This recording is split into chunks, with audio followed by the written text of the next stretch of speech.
Hi, I'm Dr. Lori Buckley. Welcome to my channel, Stuff of Love. Today I'm talking about sexless relationships and sexless marriages, a pretty serious topic, and I'm going to be talking about some of the reasons how we end up in these sexless relationships and marriages, and some things that you can do and not do to make your relationship and your sex life the best that it can be.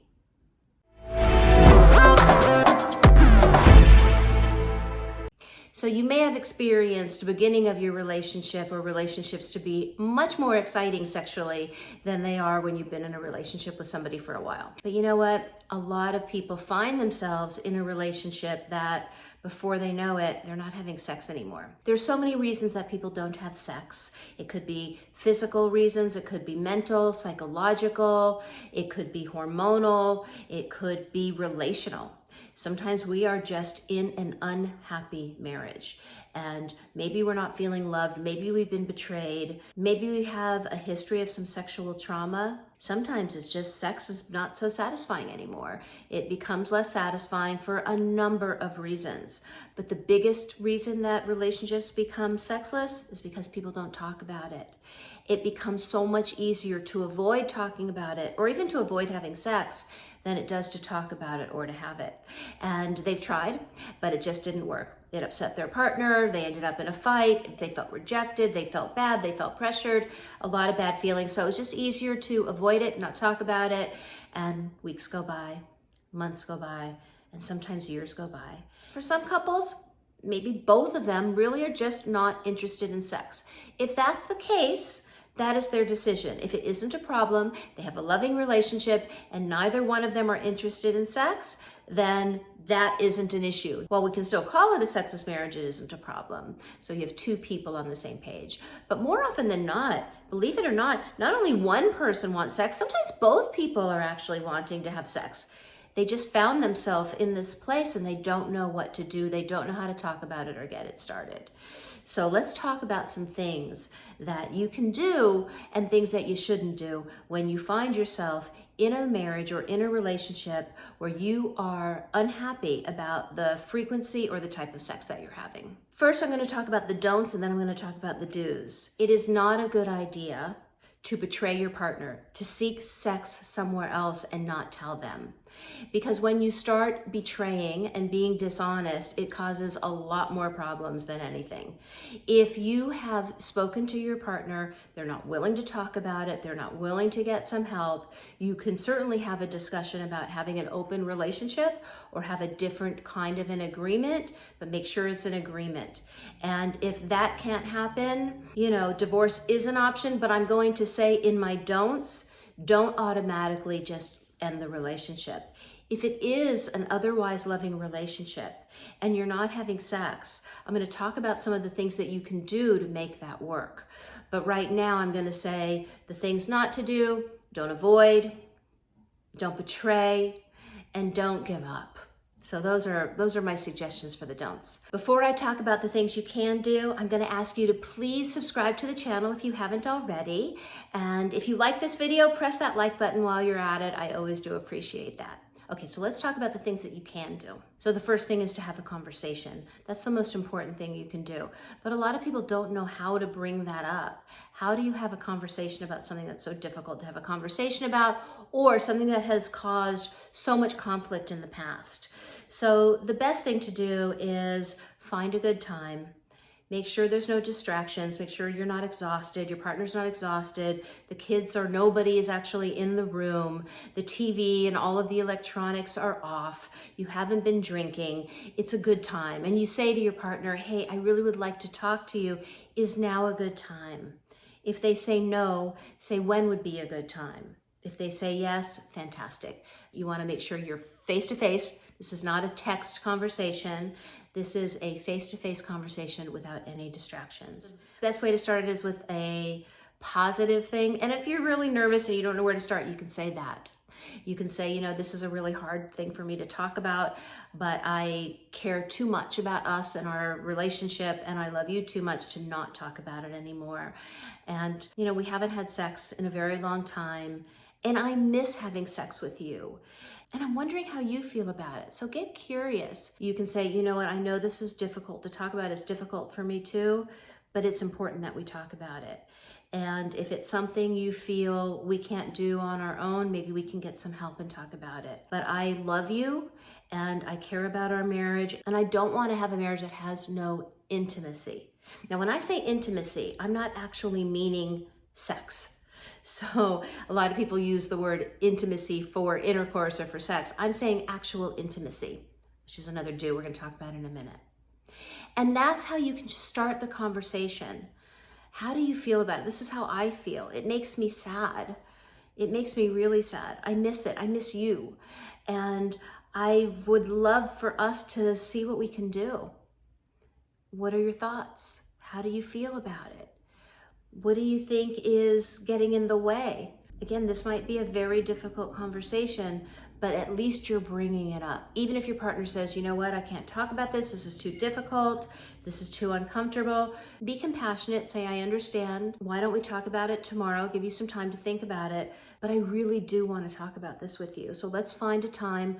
Take your time to think about it, and we can talk about it. How about tomorrow night?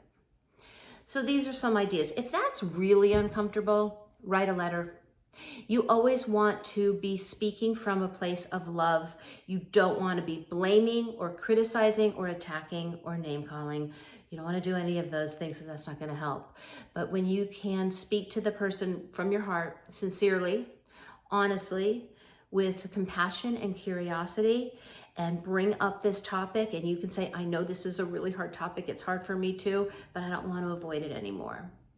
That is the first step, and it's so important. So another thing you can do is you can create intimacy in your relationship. If you have a good relationship, other than this, and again, there's a lot of reasons you might not be having sex, and maybe those are really valid reasons. Now, maybe they're reasons you're not having intercourse. What other kinds of either sexual intimacy or just intimacy can you have?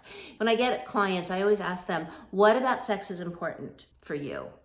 And pretty much all of them, the first thing they talk about is connection. If it's about getting off or about pleasure, we can do that by ourselves, which is another thing to do. Self-love, masturbation, making love to yourself, you know, it does take care of the physiological needs, and it can be really fun. You can have a good time making love to yourself, but what it doesn't take care of is the connection needs. So if you can get the intimacy and the connection in other ways, whether it's through touching or massage or kissing or spooning or dry humping or some tantric exercises, there's a lot of ways to feel connected. Now, those are the physical and sexual ways, but there's also things that you can do outside of sex, outside of the bedroom. Have fun together, experience new adventures together, laugh together. Those kinds of things are also very intimate. And sometimes when we're not having sex or we're unhappy with our sex life, it can carry over into the relationship. And just like the relationship problems can carry over into our sex life. And before you know it, we are just angry and sad and disconnected. And it doesn't have to be that way. You can choose to live that way, but you're watching this video, so I'm going to say you probably want something to be different, which is important to know. When you're aware, I don't want this anymore, I want something more.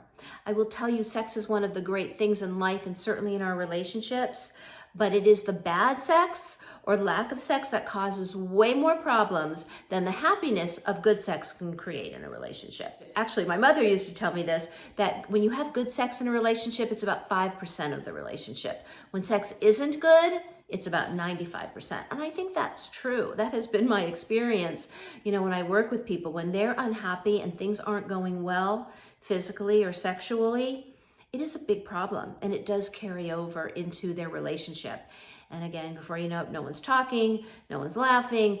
And while I don't encourage people to get a divorce because they're not having sex or they're not compatible, I would say if you have done everything you can, you have a partner who is absolutely not willing to get some help or address this or talk about this with you, and it's something that is important to you, ending a relationship might be the right answer for you.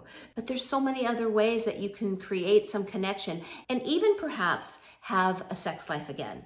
It's not easy. And the longer you haven't had sex, the more difficult it is. You know, we actually want more sex the more sex we have. When we stop having sex for a while, we just don't need it as much. So it's kind of easy to go into resignation. Well, there's nothing I can do. We'll just accept it as it is. If it is a true acceptance and it really feels okay for both of you, that's fine. But if it isn't, and you are walking around with resentment, or you're thinking of seeking sex somewhere else, those kinds of things are much better addressed together to figure out some kind of a solution. And another great way to do it is to create a sex date or a play date. And that works. I have a video that you can watch about sex dates or about putting sex on the calendar. And when I say sex, I don't necessarily mean intercourse or orgasms. I mean creating a space, maybe give each other massages, maybe just spoon each other for a while. Start to have some kind of space and time for physical and maybe sexual intimacy. Go about it in the pace that you need to go, but have the conversations and know what you're doing. You can probably do it without the help of a therapist, but if it is too difficult and you need the help of a therapist, by all means, find a therapist who can help you with your relationship and your sex life. And if you two put in the work, and it does require work, 'cause going to therapy doesn't mean it's all easy, it is still going to require an effort. And it's not an easy thing to do. But I always say most worthwhile things aren't. So there are options for you. You don't have to be unhappy. Again, you can change the relationship, you can end the relationship, but better, you can talk about it with your partner and you can figure out a way to resolve these issues, reconnect, find that intimacy again outside of the bedroom and perhaps in the bedroom, but it is going to start with a conversation. And if it is a medical or a psychological issue or you're feeling really stressed, there's a lot of things you can do about that too. In other words, when you're not having sex, oftentimes there are some problems other than sex that need to be addressed. So take a look at what's going on.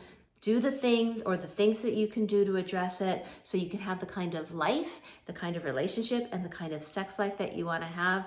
And that's why I'm here. I want everybody to live their best life, have their best relationship, and have a wonderful sex life, even if it's with yourself. So thank you for watching. I always appreciate it, and I will see you soon. Bye.